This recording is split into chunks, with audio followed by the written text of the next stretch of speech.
আমরা আজ ভেক্টর অধ্যায়ের সকল বোর্ডে আসা এমসিকিউ গুলো সলভ করব। এই সলভগুলোর মধ্যে আমরা টেকনিক শিখবো, কিছু ট্রিক শিখবো যেন ইজিলি কিভাবে সলভ করা যায়।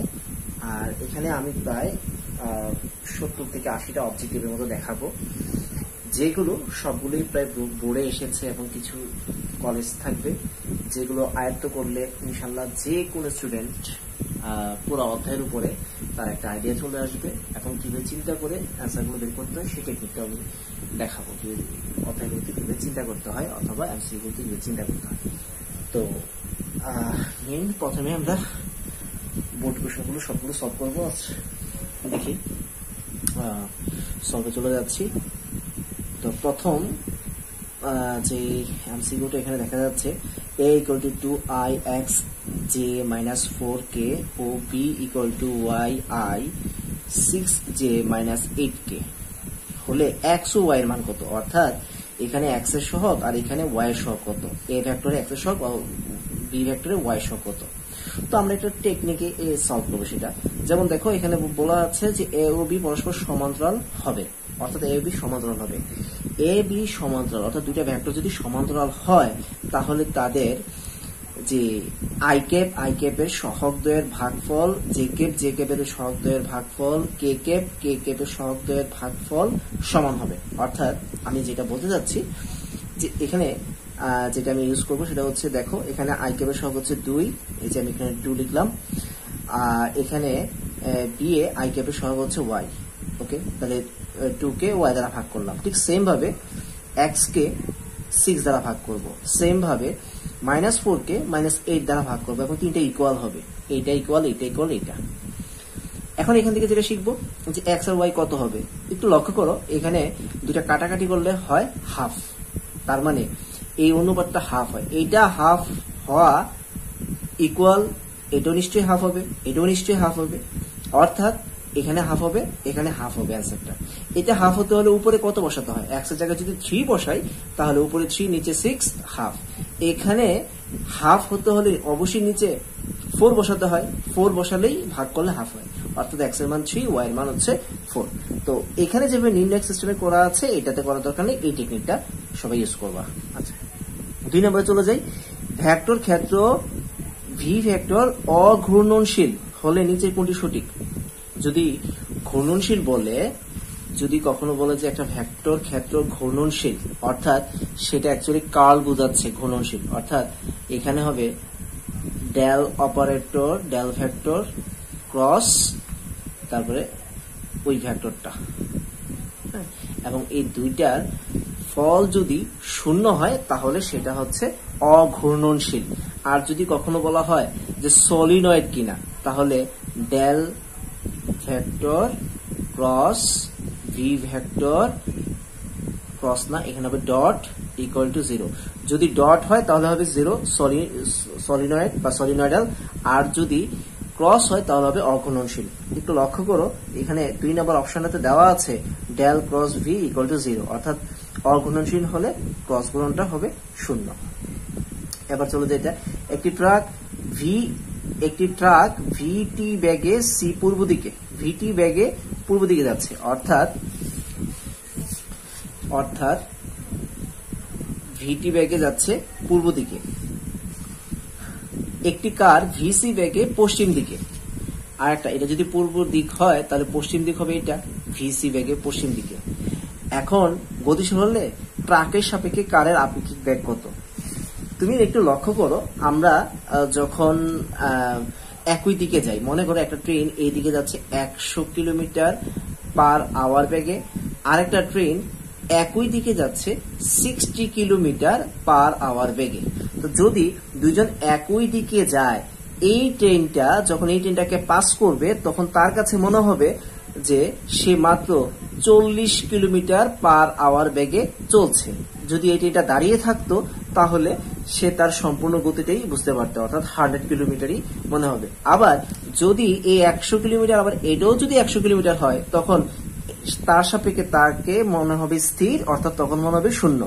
কিন্তু যদি বিপরীত দিক থেকে আসে, অবশ্যই যদি একটা ট্রেন আসে 100 কিলোমিটার পার আওয়ার বেগে, আর একটা ট্রেন আসে 100 কিলোমিটার পার আওয়ার বেগে, অর্থাৎ তখন এই ট্রেনে থাকা যাত্রীগুলো দেখবে যে এই ট্রেনটা 200 কিলোমিটার পার আওয়ার বেগে চলে যাচ্ছে। অর্থাৎ বিপরীতমুখী হলে ব্যাগটা বেড়ে যায়, মানে যোগ হয়, আর একই দিক হলে বিয়োগ হয়। যেহেতু এটা পূর্ব দিক, এটা পশ্চিম দিক, তাহলে অবশ্যই এটা সাপেক্ষে এটা হবে আপেক্ষিক বেগ, অথবা এটা সাপেক্ষে এটা হবে এটাই আপেক্ষিক বেগ, অর্থাৎ দুটার যোগফল তারা দেখতে পাবে। তাহলে আমরা এই অ্যান্সারটা বুঝলাম যে এটা হবে VT plus VC. A vector ও বি ভেক্টরের মধ্যবর্তী কোণ থিটা হলে এ এর উপর বি এর লম্ব বিক্ষেপ, এ এর উপর বি এর লম্ব বিক্ষেপ। তো এটা যদি হয় এ ভেক্টর, এটা যদি হয় এ ভেক্টর, এটা যদি হয় বি ভেক্টর, তাহলে এ এর উপর বি এর অভিক্ষেপ মানে অ্যাকচুয়ালি ছায়া, হ্যাঁ ছায়াটা ধরে নিবা, এর উপর বি এর ছায়াটা যদি এখানে সূর্য আলো দেয়, ছায়াটা বলবে ঠিক এতটুকু, এবং যার সাথে মনে রাখবা যার সাথে কোণ হয় সেটা হয় কস থিটা, আর যে বাহুটা কোণের সাথে নাই সেটা হয় সাইন থিটা। তার মানে এই বাহুটা হয় কস থিটা, এই বাহুটা হচ্ছে সাইন থিটা। এখন কার কস থিটা? ছায়াটা কার? অবশ্যই এখান থেকে সূর্য আলো দিলে ছায়াটা হবে বি এর, এই বি ভেক্টর ছায়া হবে, তাহলে হবে বি এর কস থিটা, এই বাহুটা হবে বি এর কস থিটা, আর এটার নাম হচ্ছে বি এর সাইন থিটা। তাহলে তারা আমাকে বলেছে যে এ মধ্যবর্তী কোণ থিটা হলে এ এর উপর বি এর লম্ব অভিক্ষেপ হচ্ছে, তাহলে এ এর উপর বি এর লম্ব অভিক্ষেপ, এ এর উপর বি এর অভিক্ষেপ মানে বি এর ছায়া কোণ করলে কস থিটা, তাহলে বি কস থিটা হচ্ছে এটার অ্যান্সার। তাহলে এই হলো B cos theta. F equal to এত, আর ইকুয়াল টু এত হলে ডাব্লিউ কত? তো ডাব্লিউ ইকুয়াল টু আমরা জানি যে কাজ, W equal to F dot R. তো দুইটার ডট গুণ করে দিবা, জাস্ট সহগ সহগের গুণ, অর্থাৎ 3 দুগুণে 6, আর এটা হবে 3 4 12, যেহেতু এখানে কে ক্যাপ এর মান আছে বাট এটাতে নাই, তাহলে কে ক্যাপ টোটালি বাদ যাবে। আচ্ছা, তাহলে যেটা হয় সেটা 18 হবে টোটালটা। আর এ এখানে দেওয়া আছে এ ভেক্টর এত, বি ভেক্টর এত হলে পি এর মান কত? আচ্ছা, তো ভেক্টর তো পরস্পর লম্ব হবে। আচ্ছা, তো দুইটা ভেক্টর পরস্পর লম্ব হওয়া মানে হচ্ছে তাদের ডট গুণন 0 হয়।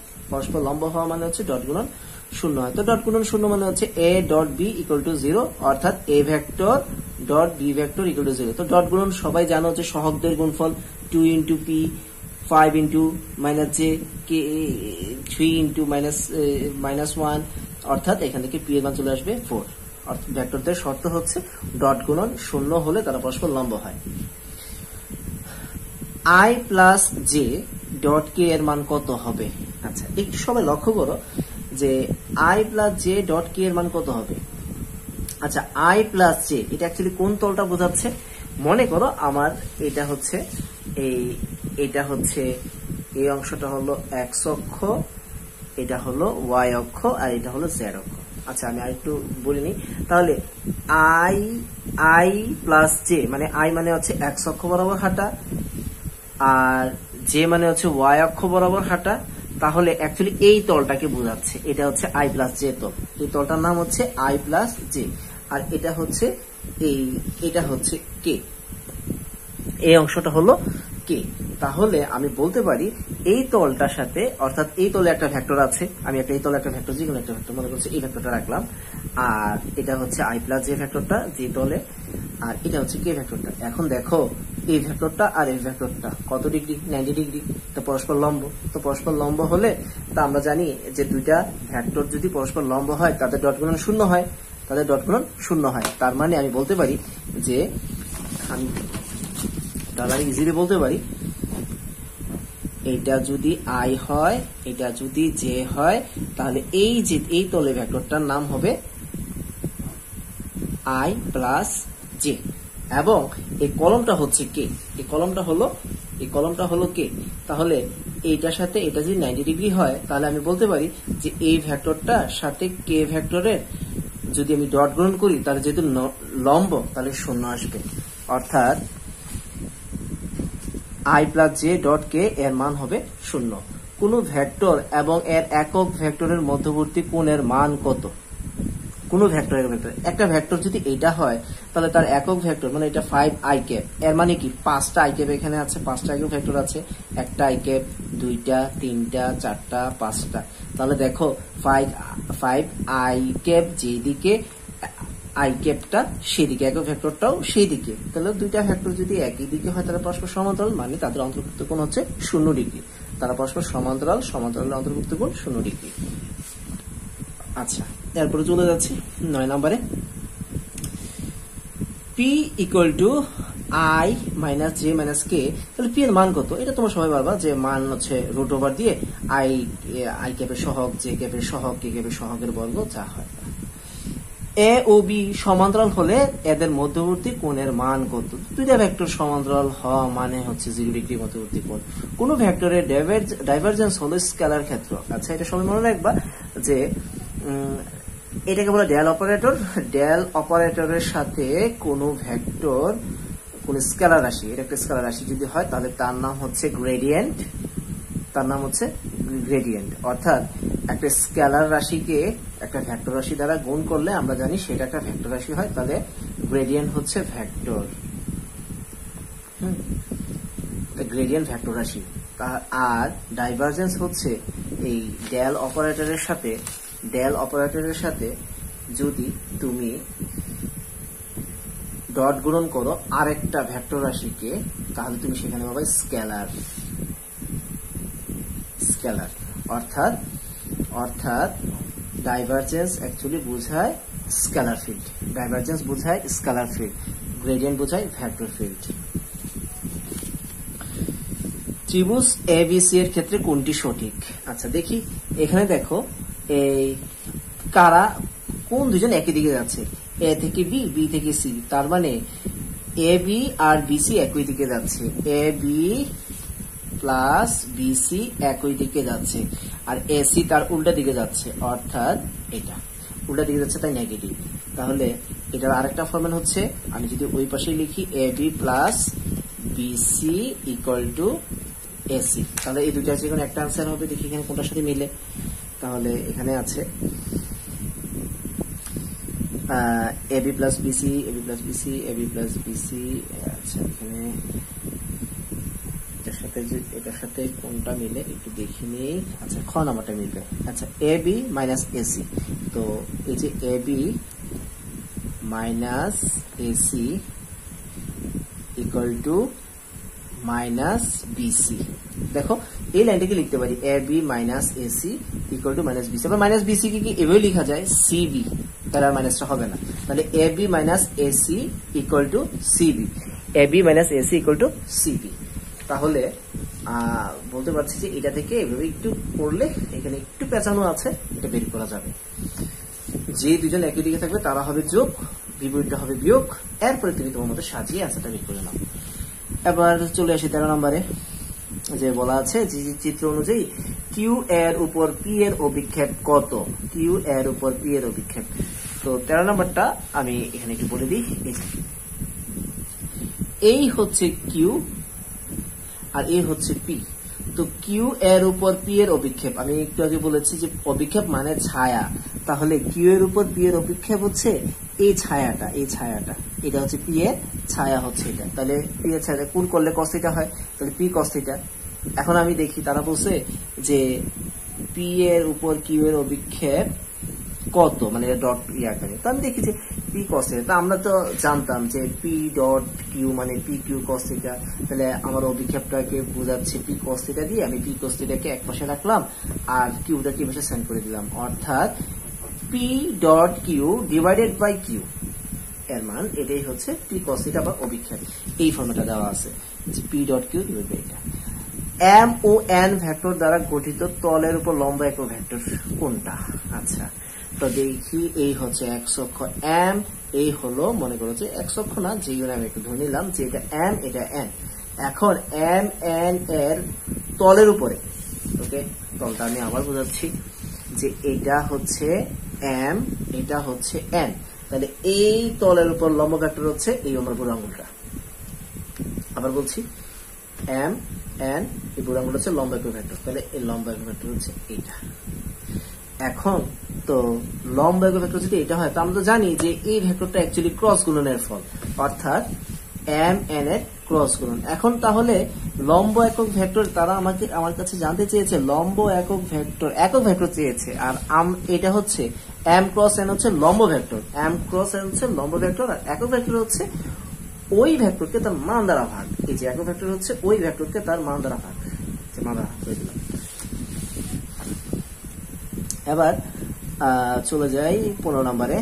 এখানে দেখো একটা দেওয়া আছে যে একটা বস্তুকে 6 নিউটন বলে টানছে, এটা উল্লম্বের সাথে 60 ডিগ্রি কোণ করে।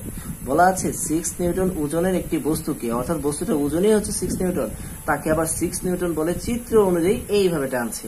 তো বস্তুর আপাত ওজন, অর্থাৎ বস্তুর ওজনটা আপাত দৃষ্টিতে কত মনে হবে, এটা কি 6 নিউটনের মতোই থাকবে না একটু কমে যাবে? আচ্ছা, বিষয়টা হচ্ছে ঠিক এমন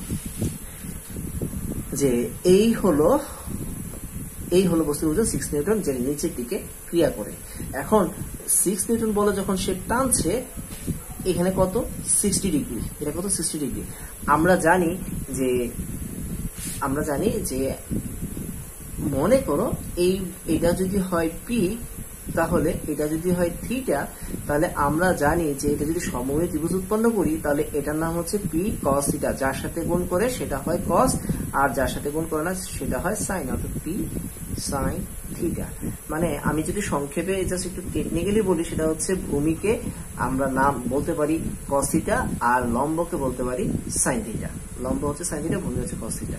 আচ্ছা, এগুলো কার লম্ব কার ভূমি? এই ভূমিটা হচ্ছে পি এর, তাই পি এর কস থিটা, এই লম্বটা হচ্ছে পি এর, তাই পি এর সাইন থিটা। তাহলে ঠিক সেম ভাবে যদি আমি এটা বলি যে এখান থেকে এটা হচ্ছে 6, তো এটা যদি 6 হয়, তাহলে এই বরাবর এই 6 যদি হয়, তাহলে এইটা কতটুকু, এই ভেক্টরটা কতটুকু? তো আমি একটু আগে বলেছি যে এটা একটা সমবাহু ত্রিভুজ হয়ে গেল।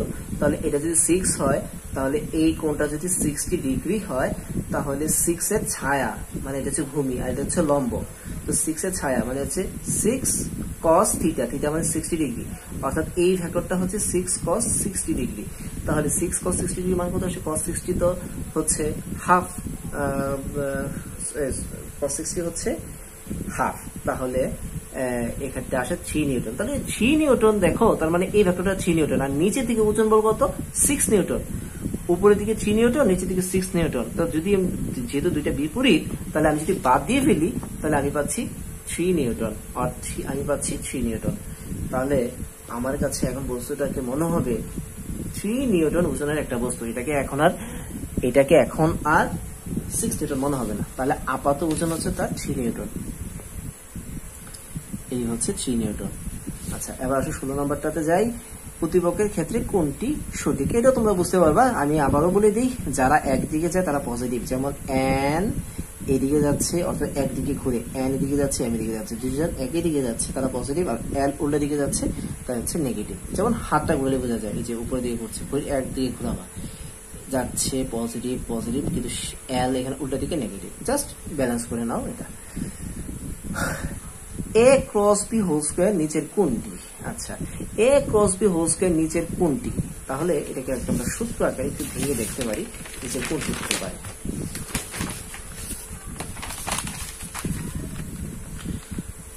তো এ ক্রস বি হোল স্কয়ারের মান কোনটি? তা আমরা তো জানি যে এটা সমান অ্যাকচুয়ালি বোঝায় A B sine theta whole square.